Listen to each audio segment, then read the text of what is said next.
साथियों पिछली परीक्षा की अगर बात करते हैं एसएससी जीडी की, तो पिछली परीक्षाओं पर आधारित है आज की एक क्लास। यानी कि आज की इस वीडियो में साथियों जितने क्वेश्चंस आप लोग देखेंगे एसएससी जीडी के प्रीवियस ईयर क्वेश्चन है साथियों, ये सभी के सभी। तो अगर आप अपनी तैयारी को देखना चाहते हैं, आंकना चाहते हैं, आप चाहते हैं कि हमारी तैयारी कितनी हो चुकी है ये चेक करना चाहते हैं, तो इन प्रीवियस ईयर क्वेश्चंस को जरूर देखिएगा, क्योंकि यहां से आपको मालूम पड़ेगा कि ऐसा अगर पेपर आ जाता है तो कितने सवाल आप बिल्कुल सही कर सकते हैं।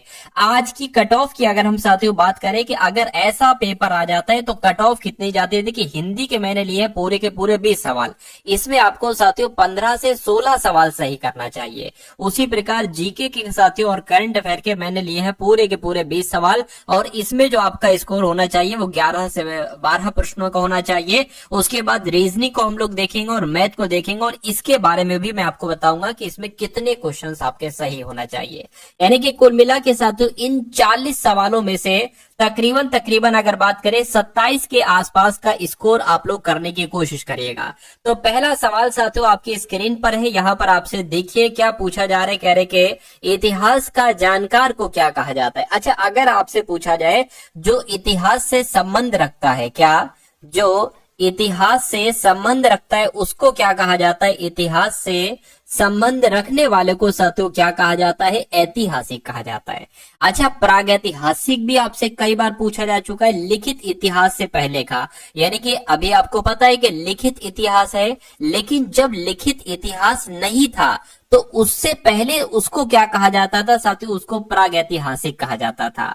और जो पुरातत्व से संबंधित होता है उसको पुरातात्विक कहा जाता है। लेकिन इतिहास के जानकार को क्या कहा जाता है साथियों? इतिहासज्ञ कहा जाता है। इसलिए जिनका आंसर यहाँ पर ऑप्शन नंबर ए के साथ है, बिल्कुल करेक्ट है। अब उसके बाद देखिए अगला सवाल कह रही है रिक्त का साथियों विलोम क्या हो सकता है? आप लोग यहाँ पर बताइए, रिक्त का साथियों यहाँ पर विलोम क्या हो सकता है बताइए। तो रिक्त का विलोम साथियों पूर्ण हो जाएगा। जिनका भी आंसर यहाँ पर ऑप्शन नंबर बी है, बिल्कुल करेक्ट है। अगला देखिए कह रहे कि मनोरथ किसका पर्यायवाची है?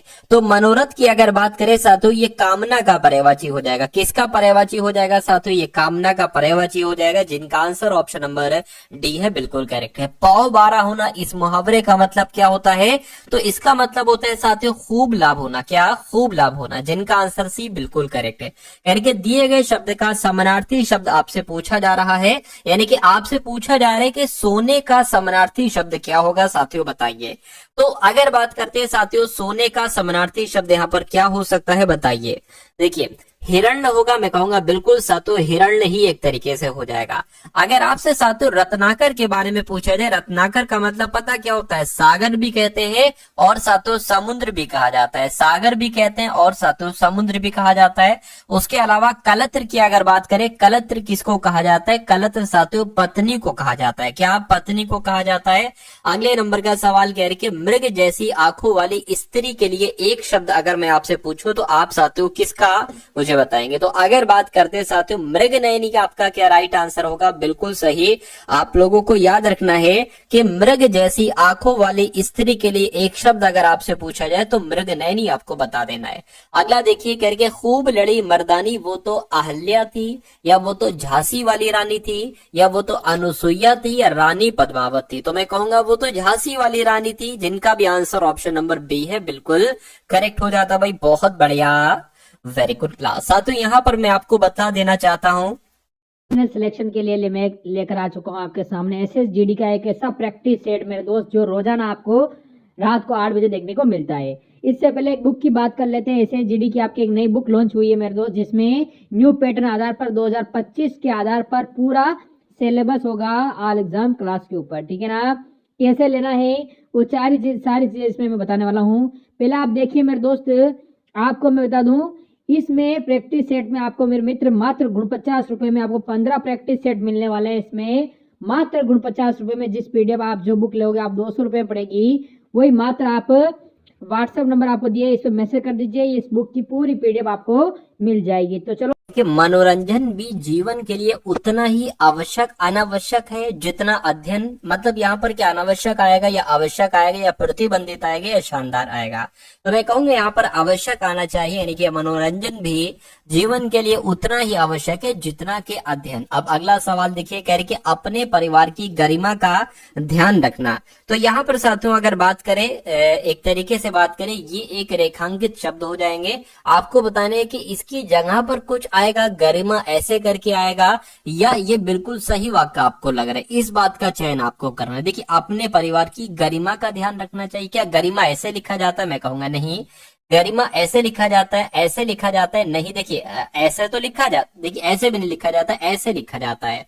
तो मैं कहूंगा ये तो पूरा वाक्य सही है। तो मैं कहूंगा कि किसी बदलाव की आवश्यकता नहीं है। आंसर आपका ऑप्शन नंबर बी हो जाएगा। अब उसके बाद देख लीजिए अगले नंबर का साथियों सवाल है, कहा जा रहा है कि संकीर्ण का विलोम क्या होता है। तो संकीर्ण की अगर बात करें, संकीर्ण का विलोम साथियों क्या हो जाएगा? विस्तीर्ण हो जाएगा। क्या हो जाएगा साथियों? आप लोगों को मालूम होना चाहिए, विस्तीर्ण हो जाएगा। अगर यहां पर हम लोग बात करते हैं साथियों, अगर हम यहाँ पर बात करते, ऐसे भी सवाल आपसे पूछा जाएगा कि विस्तीर्ण का विलोम क्या होता है। तो विस्तीर्ण का विलोम साथियों आपको संकीर्ण बताना है। ये दोनों बातें आप लोग साथियों ध्यान रखेंगे। चलिए भाई, अब उसके बाद देख लीजिए अगला सवाल कह रहे कि इस प्रकरण में उसके साथ उचित न्याय किया जाएगा।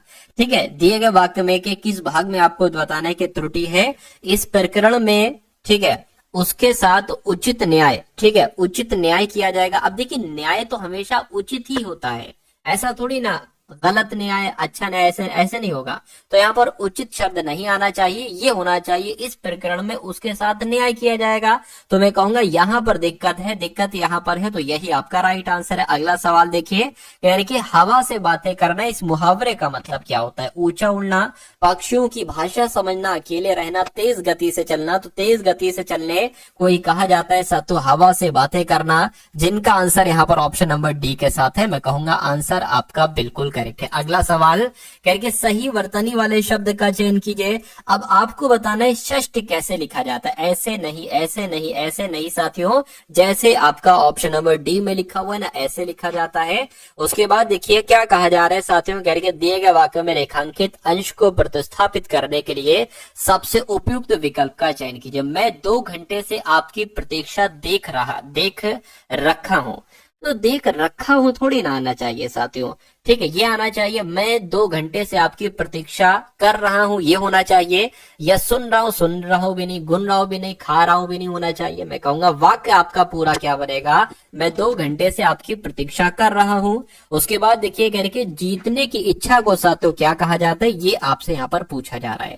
तो जीतने की इच्छा के लिए साथियों क्या शब्द आ जाएगा? जिज्ञासा शब्द आ जाएगा। और राइट आंसर आपका जो हो जाएगा वो ऑप्शन नंबर बी हो जाएगा। अगला देखिए, अगला सवाल देखिए करके संक्षिप्त का विलोम क्या होता है साथियों। तो संक्षिप्त की अगर बात करें, संक्षिप्त का विलोम विस्तृत होता है। क्या होता है साथियों? संक्षिप्त का विलोम विस्तृत होता है। अगर लिखित के बारे में आपसे पूछा जाए कि लिखित का विलोम क्या होता है, तो लिखित का विलोम होता है साथियों मौखिक। क्या लिखित का विलोम क्या होता है साथियों? मौखिक होता है। अगर आपसे पूछ लिया जाए संकुचित का विलोम क्या हो जाएगा, तो संकुचित का विलोम साथियों क्या हो जाएगा? विस्तृत हो जाएगा। संकुचित का विलोम क्या हो जाएगा? विस्तृत हो जाएगा। और संक्षिप्त का विलोम क्या हो जाएगा? विस्तृत हो जाएगा। चलिए भाई, अब उसके बाद देखिए अगले नंबर का सवाल क्या कहा जा रहा है, करके सही वर्तनी वाले शब्द का आप लोग चयन कीजिए। तो सही वर्तनी कौन से शब्द की लिखी, यानी कि संग्रहित कैसे लिखा जाता है। तो संग्रहित की अगर बात करें, जैसे आपका ऑप्शन नंबर सी में लिखा हुआ है ना, ऐसे लिखा जाता है।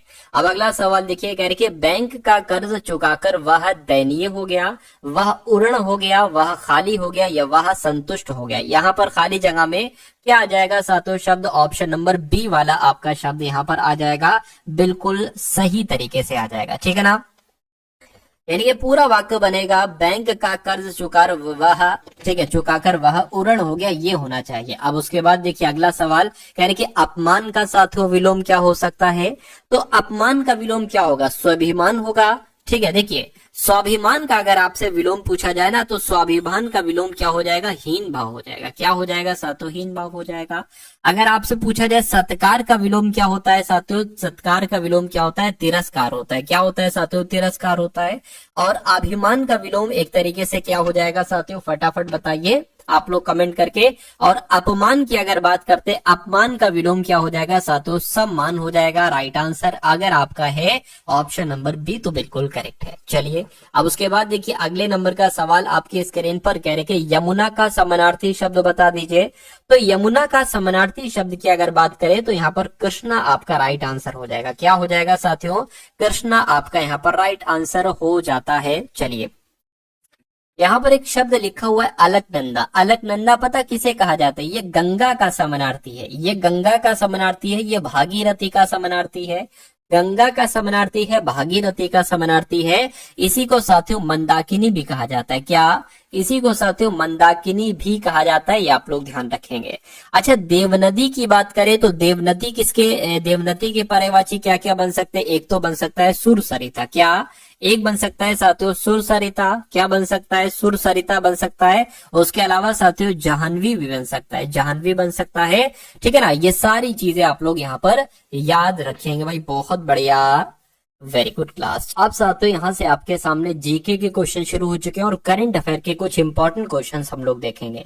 तो इन सभी सवालों को देखिए, ये सभी के सभी साथियों बहुत इंपॉर्टेंट है और जो इससे संबंधित जानकारी आपको बताऊं ना वो भी साथियों आपको देखते रहना। कहने कि अंतिम शुग शासक की हत्या उसके मंत्री वासुदेव ने की थी, जिसने आगे चलकर कौन से वंश की स्थापना की।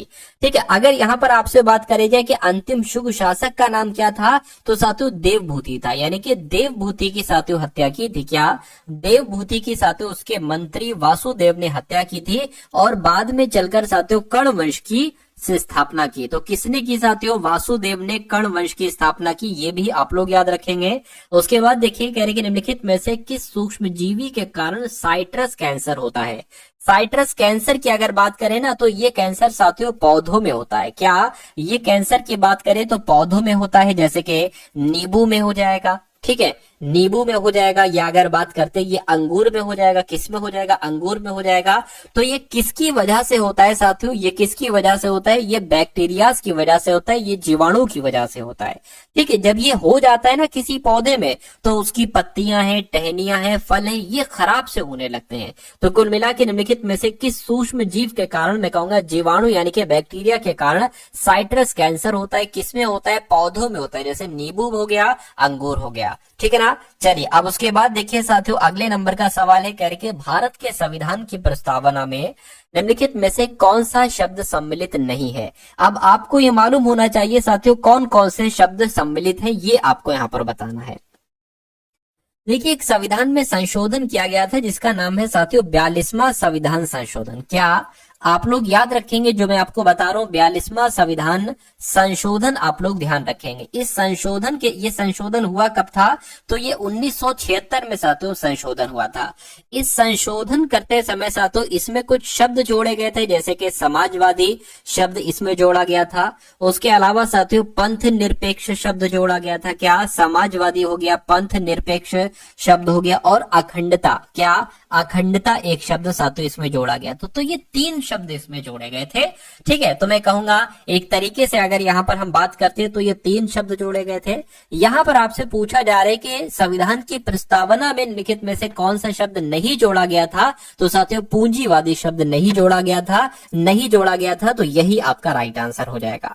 ठीक है, यहाँ पर अगर बात करें एक सवाल और आपसे पूछा जाता है कि संविधान की कुंजी किसे कहा जाता है, तो संविधान की प्रस्तावना को क्या कहा जाता है, संविधान की प्रस्तावना को ही संविधान की कुंजी कहा जाता है। संविधान की प्रस्तावना को संविधान की कुंजी कहा जाता है, ये आपको साथियों मालूम होना चाहिए।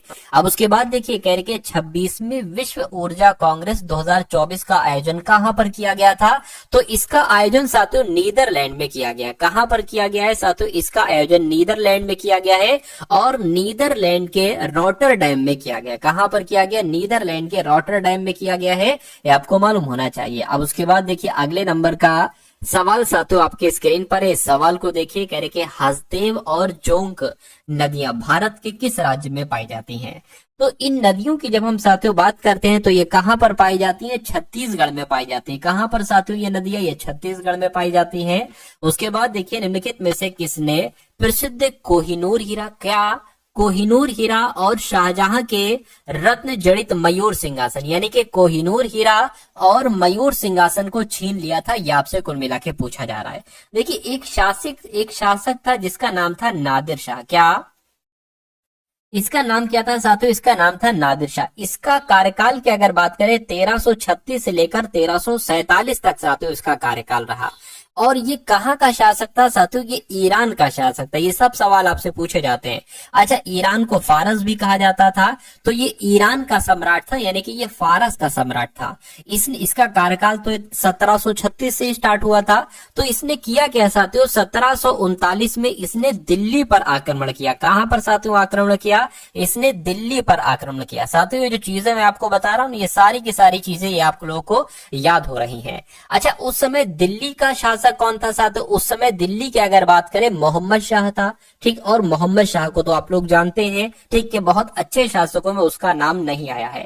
तो नादिर शाह ने क्या किया साथियों? दिल्ली पर इसका शासन था उस समय, तो इसको हरा दिया, अच्छी बुरी तरह हराया। और एक तरीके से नादिर शाह साथियों यहां से क्या क्या ले गया? यहां से 70 करोड़ रुपए ले गया। क्या क्या ले गया साथियों? 70 करोड़ रुपए की धनराशि ले गया। और जो शाहजहां का बनवाया हुआ जो मयूर सिंहासन था, ठीक है, मयूर सिंहासन को क्या कहा जाता है साथियों? तख्ते ताउस भी कहा जाता है। क्या? तख्ते ताउस भी कहा जाता है। ये आप लोग ध्यान रखें, कभी सवाल आपसे पूछा जा सकता है। तो उसके अलावा साथियों कोहिनूर हीरा था, तख्ते ताउस था, जिसको मयूर सिंहासन, ये सब नादिर शाह साथियों ले गया था। कहां ले गया था? फारस ले गया था, यानी कि ये ईरान ले गया था। ठीक है, तो कुल मिला के मैं कह सकता हूं नादिर शाह इस सवाल का सही जवाब हो जाना चाहिए। और जब हम बात करते हैं साथियों नादिर शाह की, एक सवाल और पूछा जाता है, आपसे पूछा जाएगा कि ईरान का नेपोलियन किसे कहा जाता है? क्या पूछा जाएगा? ईरान का नेपोलियन किसे कहा जाता है? तो नादिर शाह को साथियों ईरान का नेपोलियन कहा जाता है। उसके बाद देखिए अगले नंबर का सवाल है आपकी स्क्रीन पर, कहने के युद्ध क्षेत्र में अपने दुश्मनों पर जीत का जश्न मनाने के लिए नागालैंड की चांग जनजाति, ठीक है, कौन सा नृत्य करती है? पहली बात तो आप लोग ये ध्यान रखेंगे, चांग जनजाति कहाँ निवास करती है? नागालैंड में करती है। ये कौन सा नृत्य करती है? तो ये चांगलो नृत्य करती है। कौन सा नृत्य करती है साथियों? चांगलो नृत्य करती है। ये आप लोग यहाँ पर आपको याद रखना है, ठीक है ना। चलिए, तो कुल मिला के आपका right answer option number A हो जाएगा। उसके बाद देखिए कहा जा रहा है ड्यूटेरियम हो गया, टेट्रियम हो गया, ये टाइटेनियम के समस्थानिक है, हाइड्रोजन के समस्थानिक है, कार्बन के समस्थानिक है, यूरेनियम के समस्थानिक है। साथियों मुझे बता दीजिए। चलिए देखिए यहां पर अगर हम बात करते हैं, अच्छा यहां पर अगर हम साथियों बात करें, ये दोनों जो है ना ये हाइड्रोजन के समस्थानिक है। ड्यूटेरियम और ट्राइटियम ये हाइड्रोजन के समस्थानिक है। उसके अलावा साथियों जो प्रोटियम है ना, प्रोटियम, ये प्रोटियम भी हाइड्रोजन का समस्थानिक है। ठीक है, ये आप लोग साथियों यहाँ पर ध्यान रखेंगे। उसके बाद देख लेंगे अगले नंबर का सवाल, कह रहे कि हाल ही में किस देश ने अपनी पहली अंतरिक्ष एजेंसी शुरू की है? तो किस देश ने साथियों? मैं कहूंगा दक्षिण कोरिया की अगर बात करें, दक्षिण कोरिया ने अपनी पहली अंतरिक्ष एजेंसी शुरू की है। और दक्षिण कोरिया का एक प्लान है, क्या प्लान है? कि 2045 तक बहुत अच्छे तरीके से मंगल ग्रह पर जाना चाहता है। कहां पर साथियों? मंगल ग्रह पर जाना चाहता है बहुत अच्छे तरीके से। तो ये उसकी तैयारी साथियों एक तरीके से शुरू कर दी इसने। उसके अलावा दक्षिण कोरिया की आपसे पूछी जाती है कि इसकी जो स्पेस एजेंसी है उसका नाम क्या है? तो उसका नाम साथियों कासा है। जैसे कि अमेरिका की नासा है, ऐसे ही दक्षिण कोरिया का क्या नाम है साथियों? कासा है। कासा क्या होता है? इसकी फुल फॉर्म होती है साथियों एरोस्पेस एडमिनिस्ट्रेशन। क्या? एरोस्पेस एडमिनिस्ट्रेशन, ये हो जाएगी साथियों कासा। अगले नंबर का सवाल देखिए, पूछा जा रहा है यहाँ पर कि 2011 की जनगणना के अनुसार निम्नलिखित में से किस राज्य में लिंग अनुपात प्रति 1000 पुरुषों की तुलना में महिलाएं 1000 से अधिक हैं? यानी कि कुल मिला के आपको ये बताना है कि 2011 की जनगणना जब हुई थी तो किस राज्य में लिंग अनुपात 1000 से अधिक था? तो अगर मैं बात करता हूं साथियों यहाँ पर केरल की, केरल में कितना था साथियों? 1084 था। कितना था साथियों? 1084 था। तो इसलिए आपका right answer option number B हो जाएगा। उसके बाद देखिए अगले नंबर का सवाल है और कहा जा रहा है कि 1845 से 1846 ईस्वी की अवधि के दौरान निम्नलिखित में से कौन सी लड़ाई लड़ी गई थी? तो कौन सी लड़ाई लड़ी गई थी साथियों? प्रथम आंग्ल सिख युद्ध लड़ा गया था, ये आपको मालूम होना चाहिए। राइट आंसर आपका अगर है ऑप्शन नंबर डी तो बिल्कुल करेक्ट हो जाएगा। अगला देखिए, कह रहे कि निम्नलिखित में से कौन सा जहरीला पौधा नहीं है? तो इसमें से साथियों जहरीला पौधा कौन सा नहीं है, कुल मिला के इतनी सी बात आपसे यहाँ पर पूछी जा रही है। चलिए देखिए, यहाँ पर अगर हम बात करते हैं ड्रेसीना पौधे की, तो ड्रेसीना पौधा जो है ना साथियों, ये एक जहरीला पौधा नहीं है। अच्छा, इस आपसे एक सवाल पूछा जाता है कि जो ड्रेसीना पौधा है इसका अन्य नाम क्या है? तो इसको साथियों ड्रैगन ट्री कहा जाता है। क्या कहा जाता है? इसको ड्रैगन ट्री कहा जाता है। ये आप लोग यहाँ पर ध्यान रखेंगे। एक पौधा है जिसका नाम है साथियों पार्थेनियम पौधा। क्या इसका नाम है साथियों? पार्थेनियम पौधा इसका नाम है। इसका इस्तेमाल पता कहां पर किया जाता है साथियों? जैसे कि इसका इस्तेमाल किया जाता है कीटनाशक के रूप में। क्या? कीट और कीटनाशक चीजें जहरीली तो होती हैं, कीटनाशक के रूप में किया जाता है, खरपतवार नाशक दवाइयों के रूप में किया जाता है, खरपतवार दवाइयों के रूप में साथियों इसका इस्तेमाल किया जाता है। ठीक है ना? चलिए, और इसकी अगर बात करते हैं साथियों, अगर हम लोग बात करते हैं साथियों कैलोट्रोपिस की, अगर हम बात करते हैं, कुछ दवाइयों में भी इसका इस्तेमाल किया जाता है, औषधीय दवाइयों में साथियों इसका इस्तेमाल किया जाता है। तो कुल मिला के आप लोग ध्यान रखेंगे, ड्रेसीना यहाँ पर एक जहरीला पौधा नहीं है, बाकी सारे जहरीले पौधे हैं। उसके बाद देखिए अगला सवाल है, कहा जा रहा है कि ज्ञानपीठ पुरस्कार पहली बार किस वर्ष प्रदान किया गया था? तो ये पहली बार साथियों कब प्रदान किया गया था? ये 1965 में साथियों पहली बार प्रदान किया गया था, आपको मालूम होना चाहिए। और जो ज्ञानपीठ पुरस्कार है ना साथियों, ये कहा कौन कौन सी भाषा में दिया जाता है? जो संविधान की 8वीं अनुसूची में साथियों जितनी भाषाओं का जिक्र किया गया है, ये उन भाषाओं के लेखकों को दिया जाता है। ये पहली बार साथियों कब दिया गया? तो 22 मई, ठीक है, 22 मई 1961 में साथियों दिया गया। ठीक है ना? मतलब इसकी कुल मिला के स्थापना हुई थी 22 मई 1961 में, तो साथियों इसकी स्थापना हुई थी। क्या? इसकी स्थापना। लेकिन ये पहली बार साथियों कब दिया गया अगर आपसे पूछा जाए, तो प्रथम ज्ञानपीठ पुरस्कार 1965 में दिया गया था। अच्छा, किसको दिया गया था? इनका नाम था, एक शॉर्ट में याद रखेंगे, शंकर जी। वैसे इनका नाम पूरा नाम शंकर कुरुप जी है। ठीक है, तो ये मलयाली भाषा के साथियों एक तरीके से लेखक थे और इनको दिया गया था। ये आप लोग यहाँ पर ध्यान रखेंगे। इनकी किस रचना के लिए दिया गया था ये भी तो आपको मालूम होना चाहिए। तो ओटक कुशल, क्या साथियों मैं यहाँ पर लिख देता हूँ, ये हो गया ओटक कुशल। ओटक कुशल रचना के लिए, जो कि मलयाली भाषा में साथियों लिखित थी, इसके तहत साथियों दिया गया था इनको ज्ञानपीठ पुरस्कार। अगले नंबर का सवाल आपकी स्क्रीन पर कह रहे, भारतीय दंड संहिता की धारा 304 बी का संबंध किससे है? लापरवाही से हुई मृत्यु, आत्महत्या करने का प्रयास, आत्महत्या का दुष्प्रेषण या दहेज हत्या। तो दहेज हत्या साथियों इसका यहाँ पर राइट आंसर हो जाता है। ये आप लोग यहाँ पर ध्यान रखेंगे। अगला सवाल देखिए, यानी कि जो चिल्का झील है, जो कि भारत की सबसे बड़ी खारे पानी की झील है, ये किस राज्य में स्थित है? तो ये आपको साथियों यहाँ पर बताना है।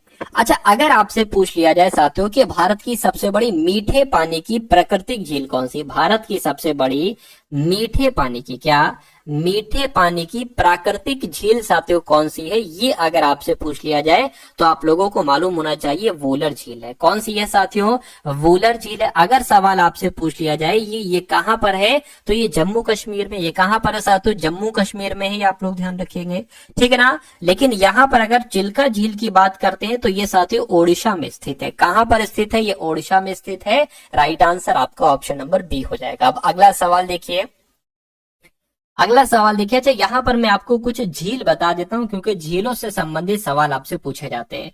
जैसे कि जम्मू कश्मीर के बारे में मैंने बताया, एक वूलर झील है यहाँ पर। उसके अलावा साथियों वेरी नाग झील भी है। ठीक है, वेरी नाग झील भी है। वेरीनाग झील कहां पर है साथियों? जम्मू कश्मीर में है। उसके अलावा अगर बात करते हैं शेषनाग झील कहां पर है? क्या साथियों? शेषनाग झील कहां पर है साथियों? शेषनाग झील भी एक तरीके से जम्मू कश्मीर में ही स्थित है। जिसमें अंत में नाग आ जाए समझ लेना, वो जम्मू कश्मीर में ही झील स्थित होगी। उसके अलावा अगर बात करते हैं साथियों नैनीताल झील कहां पर स्थित है? बताइए जरा, नैनीताल झील कहां पर स्थित है? तो ये उत्तराखंड में स्थित है। कहां पर?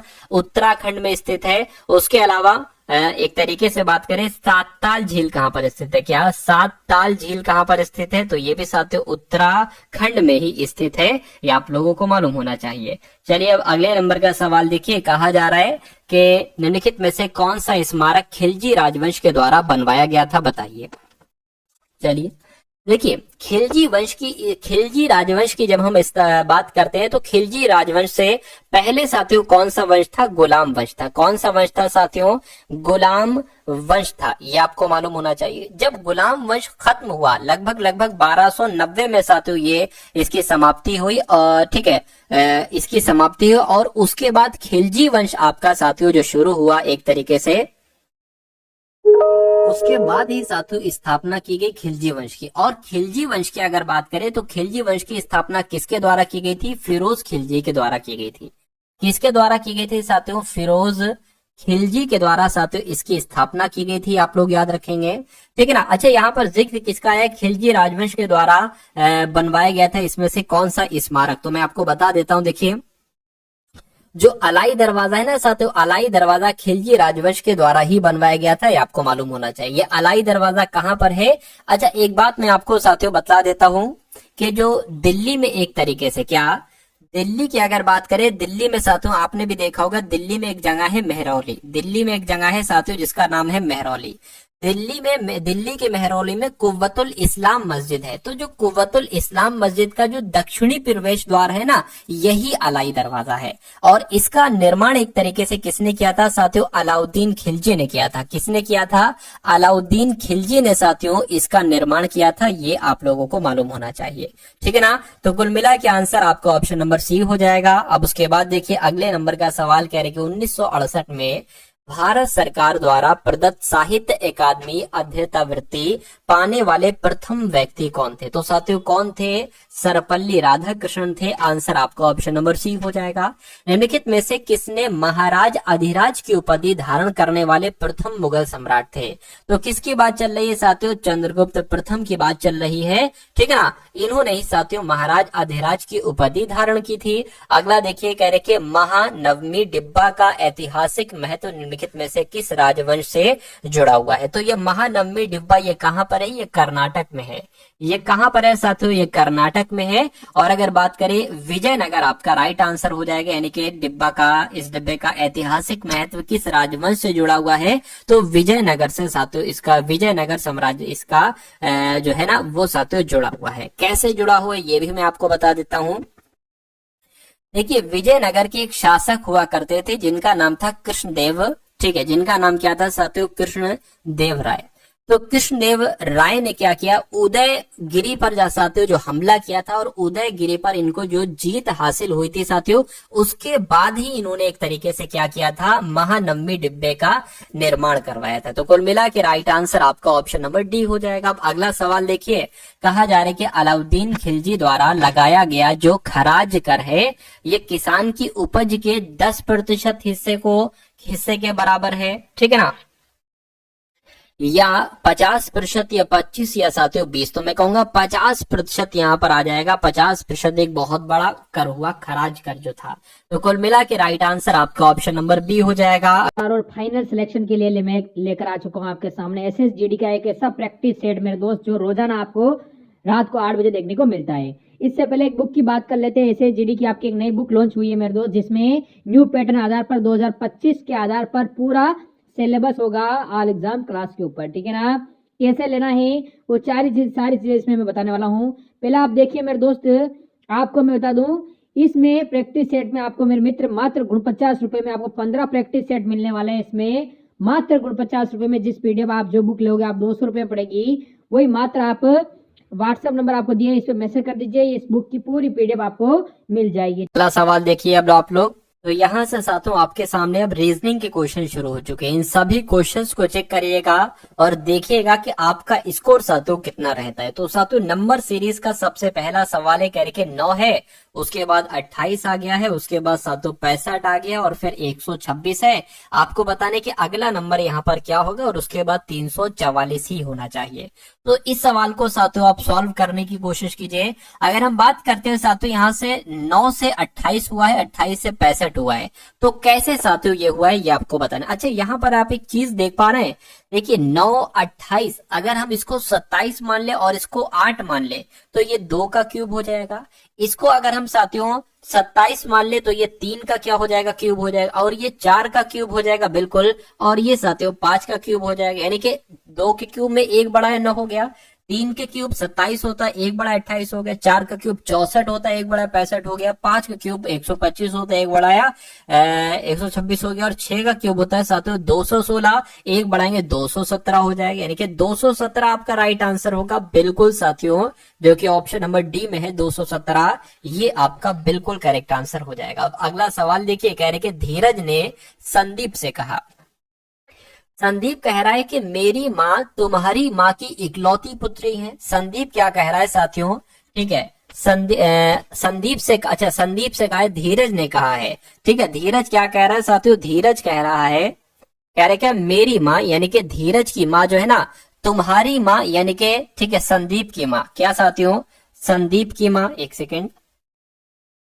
धीरज कह रहे हैं जो मेरी माँ है ना साथियों, वो तुम्हारी माँ, ठीक है, तुम्हारी माँ की इकलौती पुत्री, यानी कि तुम्हारी माँ की इकलौती पुत्री है। तो धीरज की माँ संदीप से कैसे संबंधित होगी, तो धीरज की माँ साथियों संदीप से कैसे संबंधित होंगी, एक तरीके से बहन ही तो होगी, ठीक है। धीरज की माँ संदीप से कैसे संबंधित होगी, बहन, ये दोनों आपस में बहन भाई ही तो हो जाएंगे। तो कुल मिला के बहन आपका यहाँ पर राइट आंसर हो जाएगा, और जिनका भी आंसर यहाँ पर है ऑप्शन नंबर सी के साथ, तो बिल्कुल करेक्ट है। अब अगला सवाल देखिए, अगले सवाल में साथों आपसे कहा जा रहा है कि एक खास कोड भाषा में KNOW को 1614 लिखा जाता है, तो HIRE को साथियों क्या लिखा जा सकता है, ये आपसे यहाँ पर पूछा जा रहा है। तो यहाँ पर साथियों K को 16 लिख दिया गया है, ठीक है, और N को 14 लिख दिया गया। अच्छा, N तो 14 पर ही आता है, बिल्कुल सही लिखा है। O 15 पर आता है, 15 भी सही लिखा है। और W तो साथियों 23 पर आता है ना, W 23 पर आता है साथियों, तो ये 4 क्यों लिखा हुआ है, ऐसा तो नहीं साथियों। देखिए K की अगर बात करते हैं, अगर 16 की बात करें तो 16 P पर आता है, लेकिन K का विपरीत लेटर जो है ना वो P है। जैसे A का विपरीत लेटर Z है, B का साथियों Y है, उसी प्रकार K का विपरीत क्या है साथियों, K का विपरीत P है। और W की अगर बात करें, W का विपरीत क्या है साथियों, D है, तो ये 4 नंबर पर D ही तो आता है। तो कुल मिला के ये वाला तो सेम रहेगा। H का विपरीत क्या होता है साथियों, S होता है। और एक तरीके से S किस पर आता है, तो 19 पर आता है, 19 एक यहाँ है, एक यहाँ है। I जैसा है वैसे ही आ जाएगा, यानी कि I 9 पर आता है तो 9 आ जाएगा, R 18 पर आता है तो 18 आ जाएगा।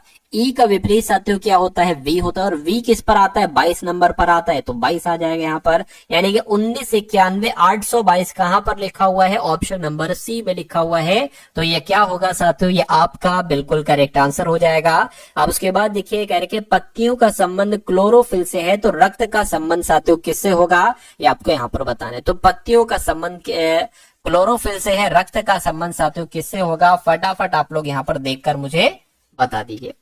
साथियों जिन्होंने भी क्लास को अभी तक लाइक नहीं किया, तो आपसे रिक्वेस्ट है कि क्लास को आप सभी लोग यहाँ पर साथियों लाइक कर दीजिए, एक बार क्लास को लाइक कर दीजिए और बता दीजिए इस सवाल का जवाब क्या होगा। देखिए क्लोरोफिल की वजह से पत्तियों का रंग कैसा होता है, हरा होता है। तो हीमोग्लोबिन की वजह से साथियों रक्त का रंग कैसा होता है साथियों, लाल होता है। तो मैं कहूंगा कि यहाँ पर आपका राइट आंसर हीमोग्लोबिन के साथ जाएगा, आंसर आपका ऑप्शन नंबर ए हो जाएगा।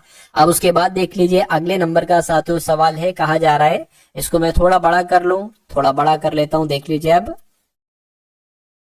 अब आपको बताने ये दर्पण में साथियों कैसा दिखेगा। देखिए जैसा क्यू है ये मैंने ऐसा बना दिया, ई की अगर बात करें ऐसा कुछ दिखेगा, जेड की बात करें कुछ ऐसा दिखेगा, आर जैसा वैसा दिखेगा, आर की अगर बात करें आर ऐसा दिखेगा, जी की अगर बात करें तो जी कुछ ऐसा दिखेगा।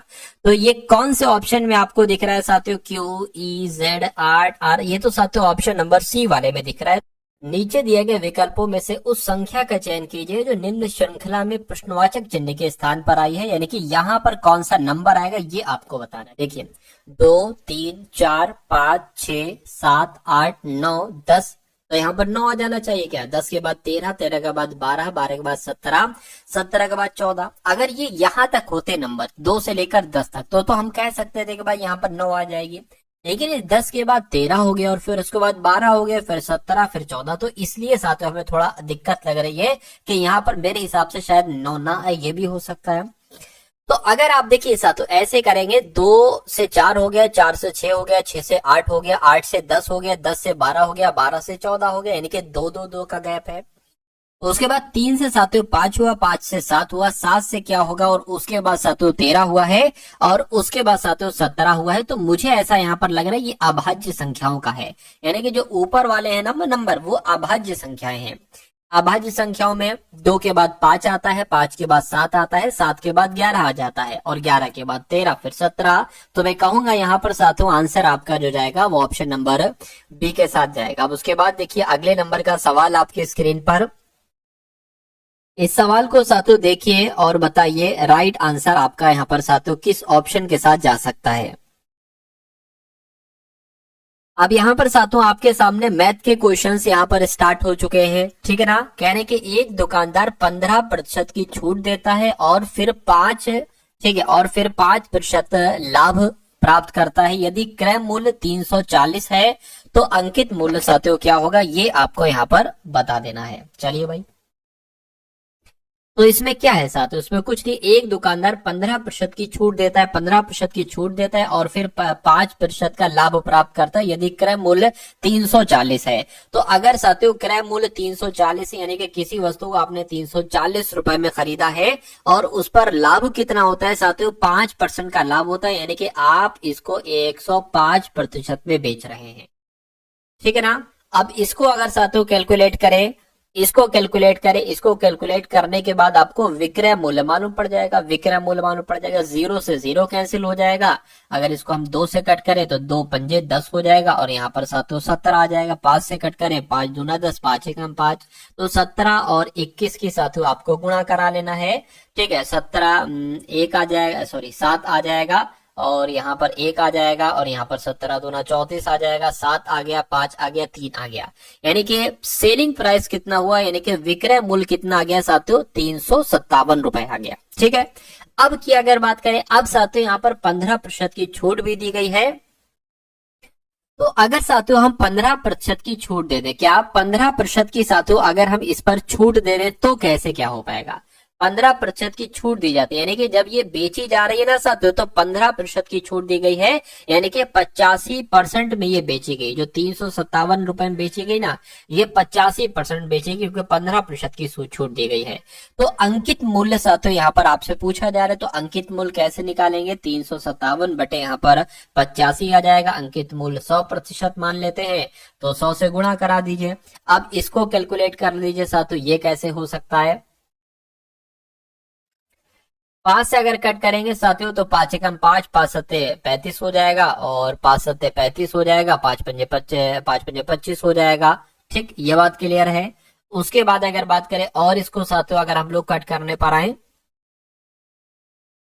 यहाँ पर तो साथियों दिक्कत हो गई, ये 357 की जगह 375 साथियों मैंने लिख दिया, इसलिए हम क्या करेंगे, इसको दोबारा से साथियों लिख लेंगे, ठीक है। अब यहाँ पर अगर साथियों बात करें 357, यानी कि ये 85% की वैल्यू है, 1% की वैल्यू आपको बताना है। तो 357 बटे साथियों 85 आ जाएगा, गुणा साथियों यहाँ पर 100 से हो जाएगी। इसको 17 से कट कीजिए, 17 पंजे 85 हो गया, 17 दूना 34 हो गया, 1 जाएगा 17 हो जाएगा, 17 एकम 17 हो गया, और ये गुणा साथियों ये वाला 100 हो जाएगा। 5 से कट करेंगे साथियों 20 आ जाएगा, यानी कि 20 गुणा 21 कितना हो जाएगा, तो 20 गुणा 21 की अगर बात करते हैं साथियों, 2 एकम 2, 2 दूना 4 और 0 लगे, यानी कि 420 हो जाएगा। तो अंकित मूल्य कितना रहेगा साथियों, 420 रुपए रहेगा। तो 420 रुपए आपका बिल्कुल करेक्ट आंसर हो जाता है। अब उसके बाद देखिए अगले नंबर का सवाल आपकी स्क्रीन पर, कहने के कविता ने 2500 में एक घड़ी खरीदी और इसे 12% की हानि पर बेच दिया। इन रुपए से उसने एक पंखा खरीदा और उसे 15% के लाभ पर बेच दिया। इस पूरे लेन देन में उसे होने वाले कुल लाभ हुआ या कुल हानि हुई, ये आपको यहाँ पर बताना है। घड़ी का क्रय मूल्य साथियों कितना है, घड़ी का क्रय मूल्य यहाँ पर 2500 रुपए है। उसने साथियों क्या किया, 12% की हानि पर बेचा, तो जाहिर सी बात है उसने 88% पर बेचा होगा। इन रुपए से उसने एक पंखा खरीदा, यानी कि ये जो अब रुपए आएंगे इनसे एक उसने पंखा खरीदा और उसको 15% के लाभ पर बेचा, यानी कि इसको उसने 15% के लाभ पर बेचा, यानी कि 115% पर उसको बेचा, ठीक है। तो अब हमें ये निकाल कर बताइए कि अब ये इसको कैलकुलेट करके कितना आएगा, यानी कि उसने एक पंखा, ठीक है, मतलब अब अंत में आपको बताने कितने रुपए ये आखिर आखिर बन जाएंगे। ठीक है, तो कितने रुपए में आखिर उसने बेचा, विक्रय मूल्य अब उसका क्या रहा, तो इसको कैलकुलेट करिए। 0 से 0 कैंसिल हो जाएगा। ठीक है, 25 से 7 यहाँ पर कट हुआ तो 4 आ जाएगा, ये कट होगा तो यहाँ पर 22 आ जाएगा। 4 दूना 8, 4 दूना 8। अब 115 की गुणा आपको 22 से करा लेना है, तो 2 पंजे 7 10 हो गया, 2 एकम 2, 3 हो गया, 2 एकम 2 हो गया, यही 230 यहाँ पर आ जाएगा। 0 आ गया, 3 आ गया, 5 आ गया, 2 आ गया। यानी कि कहने का साथियों मतलब ये है कि 2500 रुपए की वस्तु उसने खरीदी थी घड़ी, इसमें 12% की हानि पर बेचा तो इसने 88% में बेचा, फिर 15% के लाभ पर कुछ और बेचा तो इतने पर बेचा, तो वो साथियों कितने रुपए की जाकर बिकी, 2530 रुपए की जाकर वो बिकी। अब कह रहे हैं साथियों इस पूरे लेन देन में उसे लाभ हुआ या हानि हुई। उसने घड़ी को 2500 में खरीदा था और फिर उसने 2530 रुपए में साथियों को वो चीज बेची है, तो इसको कितने का प्रॉफिट हुआ, 30 का प्रॉफिट हुआ। इसको आपको प्रतिशत में बदलना है तो गुणा 100 कीजिए। नीचे क्या आ जाएगा, नीचे क्रय मूल्य आता है हमेशा, तो क्रय मूल्य कितना है साथियों, 2500, 2500 ये आ गया। 2 0 से 2 0 कैंसिल हो जाएंगे, इसको साथियों कट कर लीजिए बस। 5 6 30, 5 पंजे 25 हो जाएगा। और अगर कट करें साथियों 5 एकम 5, 5 एकम 5 पॉइंट लगाएंगे, एक बचा इसमें 0 हो जाएगा। 5 दूना 10 यानी कि 1.2% का लाभ होगा। और ऐसा कहां पर लिखा हुआ है, ऐसा साथियों ऑप्शन नंबर डी में लिखा हुआ है। अब उसके बाद देखिए अगले नंबर का सवाल है आपकी स्क्रीन पर, कह रहे कि एक दुकानदार 1500 में 35 दर्जन पेंसिल खरीदता है और उसे 40% लाभ पर बेचता है। बेचने के लिए 125 रुपए में कितनी पेंसिल बेचनी चाहिए, ये आपको यहाँ पर बताना है। चलिए इस सवाल को साथियों आसान तरीके से अगर मैं लगाऊं तो मैं कैसे लगा सकता हूं, देखिए कहने कि एक दुकानदार 1500 रुपए में 35 दर्जन पेंसिल खरीदता है, उसे 40% का लाभ प्राप्त करने के लिए 125 रुपए में कितनी पेंसिल बेचनी होगी। तो 40% के लाभ के लिए 35 दर्जन पेंसिलों का विक्रय मूल्य कितना होगा, तो साथियों कितना होगा, 1500। ठीक है, 40% के लाभ से तो 140% पर बेची गई, तो इनको कैलकुलेट कीजिए कितना आता है। 2 0 से 2 0 कैंसिल हो जाएंगे। 15 की गुणा जरा 14 से कराइए, 15 की गुणा 14 से कराइए साथियों। 5 चौक आपका 20 हो गया, 5 एकम 5 और 2 आपका 7 हो गया। ठीक है, 14 आ गया, 0 और आपका 11 और आपका 2 यानी कि 2100 यहाँ पर आ गया। यानी कि अगर 1500 रुपए के किराए मूल्य वाला है, इसको 40% के लाभ पर बेचेंगे तो वो चीज 2100 रुपए की हो जाएगी। कितने रुपए की, 2100 रुपए की हो जाएगी। कहने का मतलब है 2100 रुपए में जो पेंसिलों की संख्या है, क्या 2100 रुपए में पेंसिलों की संख्या जो है, 2100 रुपए में सातों पेंसिलों की संख्या कितनी है, 35 दर्जन है। 35 दर्जन है यानी कि एक दर्जन में 12 पेंसिल होती है, टोटल पेंसिल हो गई, बिल्कुल हो गई। तो अगर मैं कहूं साथियों 2100 रुपए में पेंसिलों की संख्या इतनी है, ठीक है ना, तो 1 रुपए में अगर मैं आपसे कहूं 1 रुपए में पेंसिलों की संख्या कितनी होगी, 1 रुपए में पेंसिलों की संख्या साथियों कितनी होगी, तो कितनी हो जाएगी, 35 गुणा 12 बटे ये 2100 नीचे आ जाएगा यहाँ पर। ठीक है ना, तो ये 1 रुपए में पेंसिलों की संख्या इतनी हो गई, यानी कि 125 रुपए में पेंसिलों की संख्या कितनी होगी। जब 1 रुपए में इतनी है तो इसकी भी गुणा 125 से करो और इसकी भी गुणा 125 से करा दो, यानी कि 125 रुपए में पेंसिलों की संख्या इतनी होगी। तो इसको कैलकुलेट कर लो, आंसर आपका आपके सामने आ जाएगा। 7 से कट करे, 7 पंजे 35 हो गया, 7 तिया 21 हो गया, ये कट हो गया। 5 से और कट करे साथियों, 5 छंग आपका 30 हो गया, 0 आ गया। 12 से कट करे, 12 कम 12, 12 पंजे 60, 5 से कट करे 25 यहाँ पर आ जाएगा। तो मैं कहूंगा 125 में 25 पेंसिल बेचनी चाहिए, तो 25 आपका साथियों जो होगा वो यहाँ पर बिल्कुल करेक्ट आंसर हो जाता है भाई, बहुत बढ़िया।